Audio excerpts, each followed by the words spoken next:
আসসালামু আলাইকুম প্রিয় নবম দশম শ্রেণীর শিক্ষার্থীবৃন্দ, আশা করি সবাই ভালো আছো। প্রথম অধ্যায়ে নতুন ক্লাসে তোমাদের সবাইকে স্বাগত। আমরা ইতিমধ্যে তোমাদের প্রথম অধ্যায়ের মূল বইয়ের যে অঙ্কগুলো ছিল সেগুলো সব শেষ করেছি। তো আজকে থেকে আমরা তোমাদের প্রথম অধ্যায়ের এমসিকিউ টাইপ কোশ্চেন গুলা সলভ করব। এই এমসিকিউ টাইপের উপর আমরা টোটাল 3টা ক্লাস নিব এবং এই 3টা ক্লাসে বিগত সালের যে বোর্ড কোশ্চেন গুলো এসেছে এসএসসি তে এবং বিভিন্ন স্কুলে যে ইম্পর্টেন্ট কোশ্চেন গুলো এসেছে সেখান থেকে বাছাই করে আমরা তোমাদের 3টি ক্লাস নিব। আশা করি 3টি ক্লাস যদি তোমরা ভালো করে দেখো এবং বুঝতে পারো তাহলে ক্লাস 9 থেকে শুরু করে এসএসসি পর্যন্ত তোমাদের যত ধরনের এমসিকিউ কোশ্চেন আসবে প্রথম অধ্যায় থেকে তোমরা ইনশাল্লাহ খুব সহজেই সলভ করতে পারবে। তো চলো শুরু করা যাক। আমাদের প্রথম অঙ্কটিতে বলছে কোনটি স্বাভাবিক সংখ্যা। আমরা জানি যে স্বাভাবিক সংখ্যার সংজ্ঞা বা বৈশিষ্ট্য হচ্ছে সকল পূর্ণ এবং ধনাত্মক সংখ্যা। তার মানে প্রথম শর্ত হচ্ছে ধনাত্মক সংখ্যা হইতে হবে এবং দ্বিতীয় শর্ত হচ্ছে সেটা পূর্ণ সংখ্যা হতে হবে। আমরা অপশনগুলো যদি দেখি, দেখো 1 একটি পূর্ণ সংখ্যা কিন্তু এটি ঋণাত্মক সংখ্যা, তাহলে ঋণাত্মক সংখ্যা তো স্বাভাবিক সংখ্যা হইতে পারবে না, এটা হবে না। √2, দেখো √2 কে যদি আমরা ক্যালকুলেট করি তাহলে এটা 1 পয়েন্ট সামথিং আসবে, তাই না? এবং √2 একটি অমূলদ সংখ্যা, এটা যেহেতু পূর্ণ সংখ্যা নয় তাহলে এটি স্বাভাবিক সংখ্যা হইতে পারবে না। ওকে, 5/2 এটি একটি ভগ্নাংশ, দেখেই বোঝা যাচ্ছে, এবং একে ভাগ করলেও কিন্তু 2 পয়েন্ট সামথিং আসবে, তাই না? তাহলে এটা যেহেতু পূর্ণ সংখ্যা নয় তাহলে এটাও স্বাভাবিক সংখ্যা হবে না। তাহলে আমরা দেখতেছি 3 হচ্ছে একটি পূর্ণ সংখ্যা এবং এর সামনে কোনো মাইনাস চিহ্ন নাই, তার মানে একটি ধনাত্মক পূর্ণ সংখ্যা, তাহলে এটিই হচ্ছে স্বাভাবিক সংখ্যা। তোমাদের অনেকের কাছে অড লাগতে পারে যে আমি এই প্রত্যেকটা অপশন নিয়ে কেন কথা বলি, আমি শুধু অ্যান্সারটা দাগাই দিলেই তো হয়ে যেত, তাই না? আমরা মানে আমাদের ক্লাসের মূল বৈশিষ্ট্যটা হচ্ছে এটা, যে আমরা অপশনগুলা প্রত্যেকটাই চিন্তা করি বা চেষ্টা করি ইন্ডিভিজুয়ালি সলভ করে দেওয়ার জন্য। কেন? কারণ ধরো তোমার এখান থেকেই যে 3টা অপশন নিয়ে কথা বললাম এটা পূর্ণ সংখ্যা নয়, মানে স্বাভাবিক সংখ্যা নয়, সরি, তাহলে এটা হচ্ছে অমূলদ সংখ্যা, এটা একটা একটা স্বাভাবিক ভগ্নাংশ বা মূলদ সংখ্যা। ধরো এখান থেকে স্বাভাবিক সংখ্যা না এসে আমাদের যদি আসতো প্রশ্ন দেয় নিচে কোনটি মৌলিক সংখ্যা, অথবা সরি নিচের কোনটি অমূলদ সংখ্যা, তাহলে এই যে আমরা অপশনগুলো আলোচনা করতেছি, যে বলে দিছি যে √2 একটি অমূলদ সংখ্যা, ধরো এটাই অপশনে চলে আসছে, তাহলে কিন্তু আমরা একটা কোশ্চেন দিয়ে 2টা 3টা আলোচনা সেরে ফেলতেছি, মানে 2টা 3টা কোশ্চেনের আলোচনা একটা কোশ্চেনের মাধ্যমেই শেষ হয়ে যাচ্ছে। তাহলে আশা করি বুঝতে পারছো যে আমরা কেন ভেঙে ভেঙে শেখাই। এবং আমরা চাই যে তোমরা সবাই, তার মানে শুধু মেধাবীরাই ভালো করবে আর যারা কম মেধাবী অথবা যাদের আন্ডারস্ট্যান্ডিং লেভেলটা একটু কম তারা ভালো করবে না, বিষয়টা সেরকম না। আমরা চাই যে সবাই ভালো করবে এবং সবাই যেন ম্যাথে মানে সুপারম্যান হয়ে যায় আর কি, ম্যাথে সুপারম্যান। এই জন্যই আমরা এভাবে ডিটেলস আলোচনা করি খুঁটে খুঁটে। এতে করে আমাদের ক্লাস সংখ্যা একটু বেশি হয় অথবা আলোচনা একটু দীর্ঘ হয়, কিন্তু এতে তোমাদের উপকারের জন্যই করা এবং আশা করি তোমরা উপকৃত হচ্ছ এর দ্বারা। ওকে, তাহলে এবার 2 নম্বরটি দেখি আমরা। আমাদের বলছে ক্ষুদ্রতম মৌলিক সংখ্যা কোনটি। এই কোশ্চেনটা অন্যভাবে আসতে পারে, সেটা হচ্ছে যে জোড় মৌলিক সংখ্যা কোনটি। পৃথিবীর একমাত্র জোড় মৌলিক সংখ্যা হচ্ছে 2 এবং সবচেয়ে ক্ষুদ্রতম মৌলিক সংখ্যা হচ্ছে 2। তাহলে 2 এর 2টা বৈশিষ্ট্য, একটা হচ্ছে সে জোড় মৌলিক সংখ্যা এবং দ্বিতীয় হচ্ছে সে সবচেয়ে ছোট মৌলিক সংখ্যা বা সর্বকনিষ্ঠ মৌলিক সংখ্যা। তাহলে অ্যান্সারটি কি হবে? 2। এক কিন্তু কোনো মৌলিক সংখ্যা নয়, এক হচ্ছে একটা পূর্ণ স্বাভাবিক সংখ্যা। 3 আমরা জানি মৌলিক সংখ্যা, কিন্তু এর চেয়েও ছোট একটা আছে, 1 আর 2 বসে হবে না। কারণ কি? কারণ এখানে 1 আছে, এক তো মৌলিক সংখ্যা নয়। তাহলে অ্যান্সারটি পাচ্ছি আমরা কি? খ। আশা করি বুঝতে পেরেছো তোমরা। এখন 3 নম্বরটি আমরা দেখি। তিনি আমাদের বলছে সকল মূলদ ও অমূলদ সংখ্যাকে কি সংখ্যা বলে। আমরা যখন বাস্তব সংখ্যার মাস্টার ক্লাসটি নিয়েছি তখন কিন্তু এই বিষয়ে ডিটেলস আলোচনা করেছি। আমরা জানি সকল মূলদ ও অমূলদ সংখ্যাকে একত্রে বলা হচ্ছে বাস্তব সংখ্যা। কি বলে? সকল মূলদ অমূলদ সংখ্যাকে একসাথে বলে বাস্তব সংখ্যা। তাহলে তোমার অপশনে কতে আছে স্বাভাবিক সংখ্যা। কেন স্বাভাবিক সংখ্যা হবে না? দেখো, মূলদ সংখ্যা পূর্ণ সংখ্যাও মূলদ হতে পারে, আবার ভগ্নাংশ সংখ্যাও মূলদ হতে পারে। তাহলে পূর্ণ সংখ্যাও মূলদ, আবার ভগ্নাংশ মূলদ। কিন্তু আমাদের এখানে কি বলছে স্বাভাবিক সংখ্যার ক্ষেত্রে? স্বাভাবিক সংখ্যা ধনাত্মক পূর্ণ সংখ্যা হবে, কোনো ভগ্নাংশ আসতে পারবে না। তো যেহেতু মূলদ সংখ্যার ভিতরে ভগ্নাংশ আছে তাহলে এটা স্বাভাবিক সংখ্যা হবে না। দ্বিতীয় বলছে মৌলিক সংখ্যা। মৌলিক সংখ্যা মূলদ সংখ্যার ভিতরে তো ওই যে বললাম স্বাভাবিক সংখ্যা আসবে, মানে পূর্ণ সংখ্যা আসবে, ভগ্নাংশ আসবে, সেটা মৌলিক যৌগিক সকল সংখ্যাই আসবে। তাহলে মৌলিক সংখ্যাও হবে না। পূর্ণ সংখ্যা দেখো, মূলদ সংখ্যা বা অমূলদ সংখ্যা, অমূলদ সংখ্যা কিন্তু কোনো পূর্ণ সংখ্যা হয় না। তার মানে সবগুলাই হচ্ছে ভগ্নাংশ হয় এবং অসীম অনাবৃত দশমিক ভগ্নাংশ। তাহলে পূর্ণ সংখ্যা তো হওয়ার কোনো প্রশ্নই আসে না, তাহলে পূর্ণ সংখ্যাও হবে না। তাহলে এই দুইটা সংখ্যাকে একত্রে বলা হচ্ছে বাস্তব সংখ্যা। আশা করি তোমরা বুঝতে পেরেছো। ওকে, 4 নম্বরে আমাদের বলছে কি, √3 এবং 5 এর মধ্যে কয়টি পূর্ণ সংখ্যা আছে।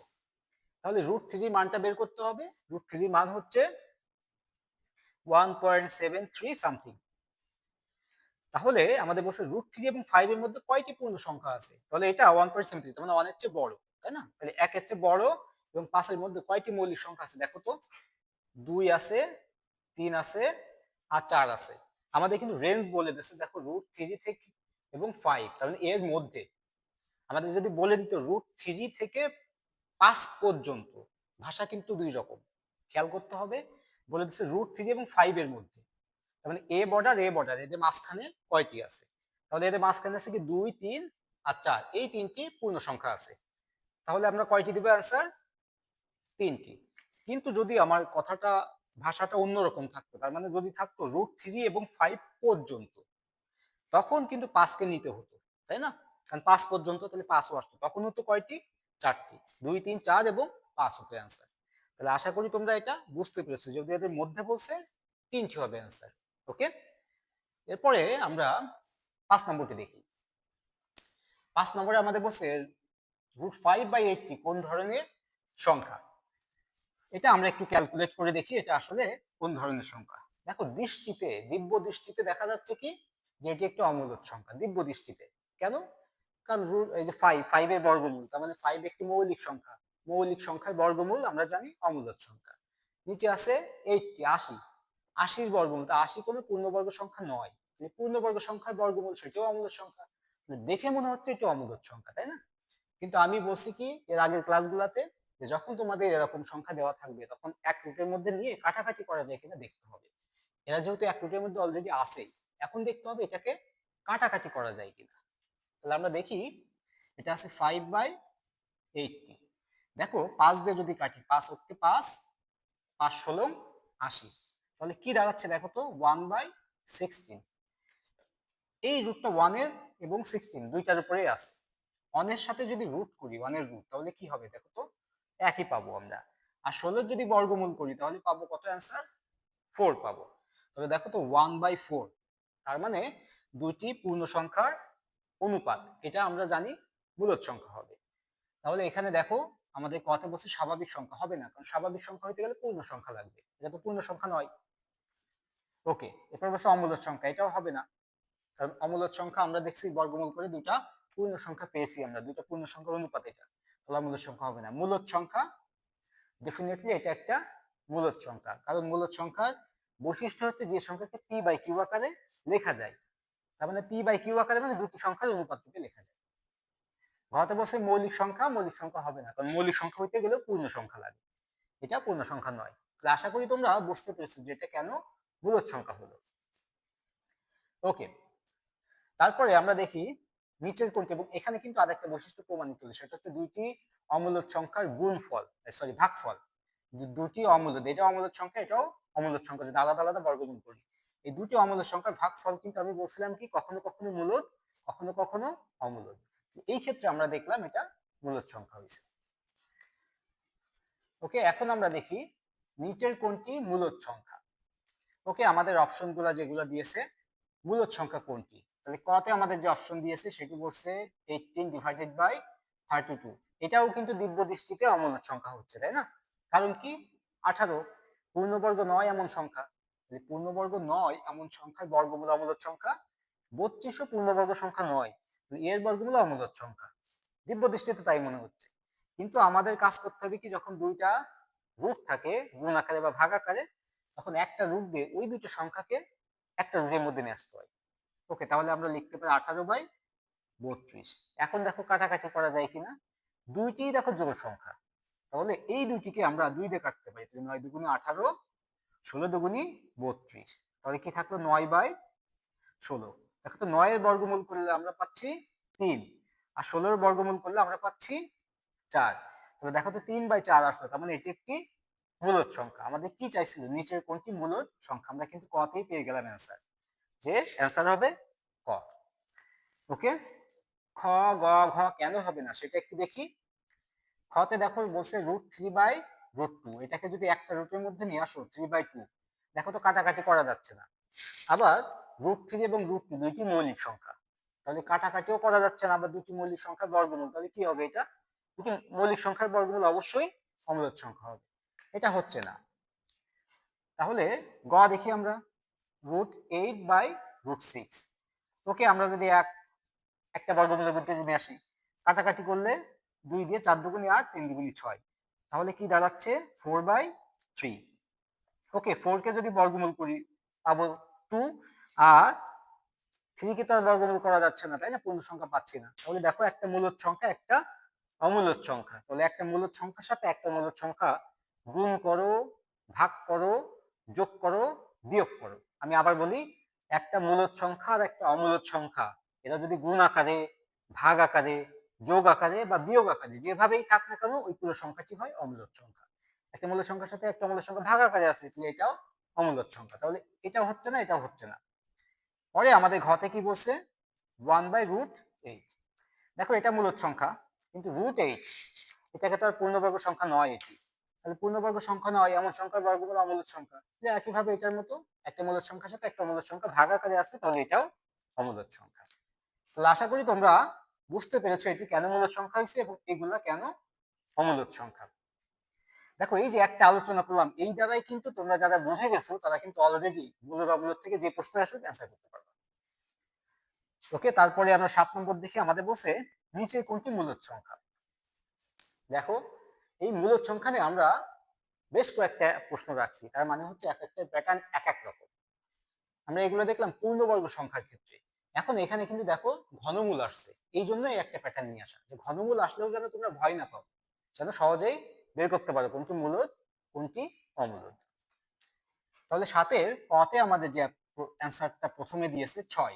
ওকে, 6 কে তো তুমি বর্গমূল করলে ভগ্নাংশ আসবে, পূর্ণ সংখ্যা পাবা না। তাহলে এটি একটি পূর্ণবর্গ নয় এমন সংখ্যা। তাহলে পূর্ণবর্গ নয় এমন সংখ্যার বর্গমূল অমূলদ সংখ্যা, আমাদের চাইছে কি মূলদ সংখ্যা, তাহলে এটা হবে না। √8 সেম, √8টাও কি, এটাও পূর্ণবর্গ নয় এমন সংখ্যা। পূর্ণবর্গ নয় এমন সংখ্যার বর্গমূল অমূলদ সংখ্যা, তাহলে এটাও মূলদ সংখ্যা হচ্ছে না। গতে বলছে কি, ঘনমূল দিয়েছে, তাই না, তাহলে 6 কে বলছে কিউব রুট করতে। তাহলে আমরা জানি এই কিউব রুট মানে কি 1/3 পাওয়ার, তাই না, এবং কিউব রুটকে কাটতে পারে হচ্ছে কিউব। এখন 6 কে কি কোনো সংখ্যার কিউব রূপে লেখা যায় কিনা, তার মানে একই সংখ্যা 3 বার গুণ করলে কি 6 হয় কিনা। ধরো একই সংখ্যা 1 1 1, তিনটে 1 গুণ করলাম তাহলে হচ্ছে 1। 1 মানে কিন্তু 1 কিউব, একই কথা। একই সংখ্যা ধরো 2 গুণ 2 গুণ 2 গুণ করলাম, 2 দুগুণে 4, 4 দুগুণে 8, মানে 2 কিউব 8। 8 কে আমরা এভাবে লিখতে পারি।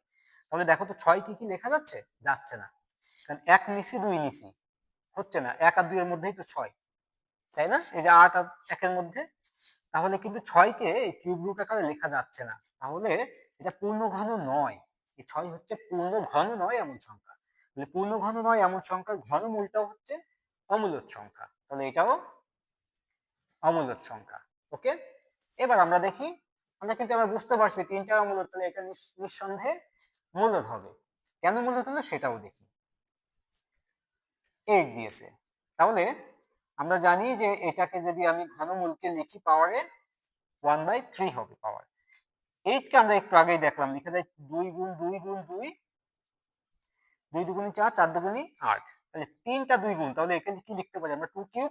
এই পাওয়ার আর এটাও কি ছিল বলো তো, পাওয়ার। এই পাওয়ার পর সবসময় নরমালি গুণ হয়, তাহলে এও পাওয়ার 2 কিউব পাওয়ার, কিউব পাওয়ার আর এটা 1/3 পাওয়ার, এই পাওয়ার পর নরমালি গুণ হয়।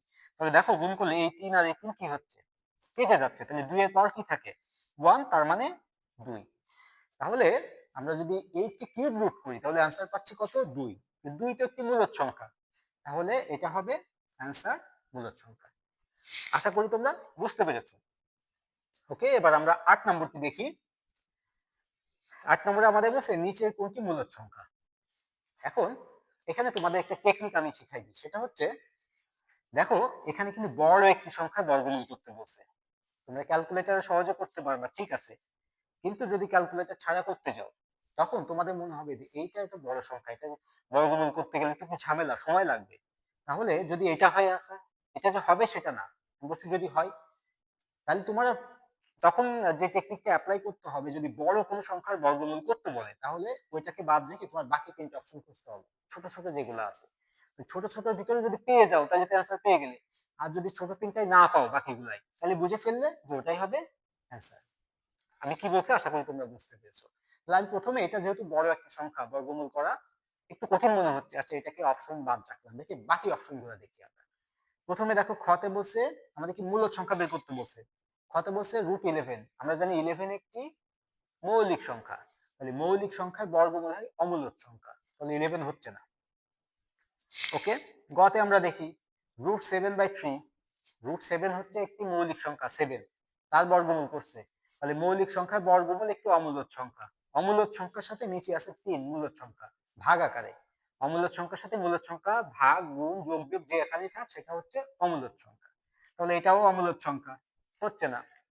ওকে, ঘতে আমাদের কি বলছে দেখো, একটা সংখ্যা দিয়েছে 3.2354678 ডট ডট ডট ডট, তার মানে এই সংখ্যাটি চলতেই আছে, এবং এই সংখ্যার দশমিকের পরে যে সংখ্যাগুলো এটা কিন্তু পুনরাবৃত্তি হয়নি, মানে একে আবৃত করা যাচ্ছে না, তাহলে এটা হচ্ছে অসীম অনাবৃত দশমিক ভগ্নাংশ।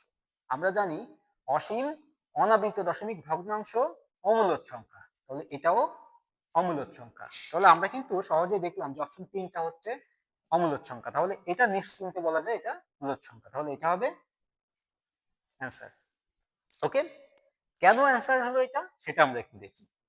আমাদের বসে 729 বর্গমূল করতে, তোমরা ক্যালকুলেটরে সহজে এটা চাপ দিলেই পেয়ে যাবে আনসারটা কত হবে।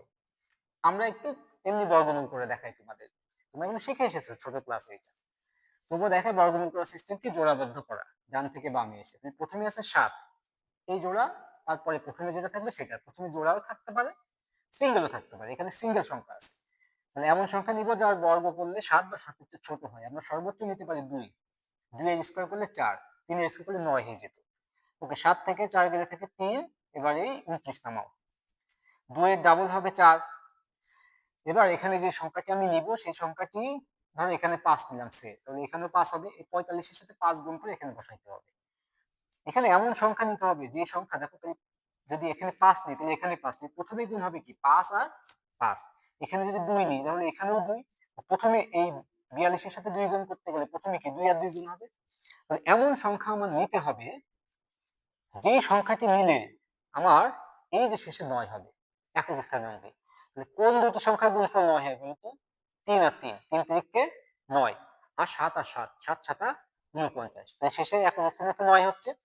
এখন 3 নিলে হবে না, কেন হবে না, যদি 3 নিই তাহলে দেখো 43 এর সাথে 3 নিই, তাহলে 3 40 120, 3 তিরিকে 9, 129 হচ্ছে, আমার লাগবে 329, অনেক বেশি লাগবে, তাহলে বুঝে ফেললাম আমার নিতে হবে 7। তুমি দেখো 7 7 49 9 হাতে থেকে 4, 4 7 28, 28 আর 4 32, তাহলে অ্যান্সার আমি কত পেলাম 27। তাহলে রুট আবার 729 কে যদি আমি 729 কে বর্গমূল করি আমি অ্যান্সার পাবো হচ্ছে 27। 27 একটি পূর্ণ সংখ্যা, এটি অবশ্যই একটি মূলদ সংখ্যা হবে। তাহলে আশা করি তোমরা আজকে যে আমরা 8টা এখান থেকে এমসিকিউ করলাম, এই 8টা এমসিকিউ তোমরা খুব ভালোভাবে বুঝেছো। আমরা এই অধ্যায় থেকে আরো 2টা এমসিকিউ ক্লাস নিব, এই দুইটা বাকি যে দুইটা ক্লাস নিব এই দুইটার মধ্যে বাকি যে অঙ্কগুলো, বাকি যে অঙ্ক প্যাটার্ন গুলো আছে এখান থেকে সবগুলো ইনশাআল্লাহ কভার হয়ে যাবে। তো সেই ক্লাসগুলো দেখার জন্য তোমাদের শুভকামনা, সবাই ভালো থেকো, আল্লাহ হাফেজ।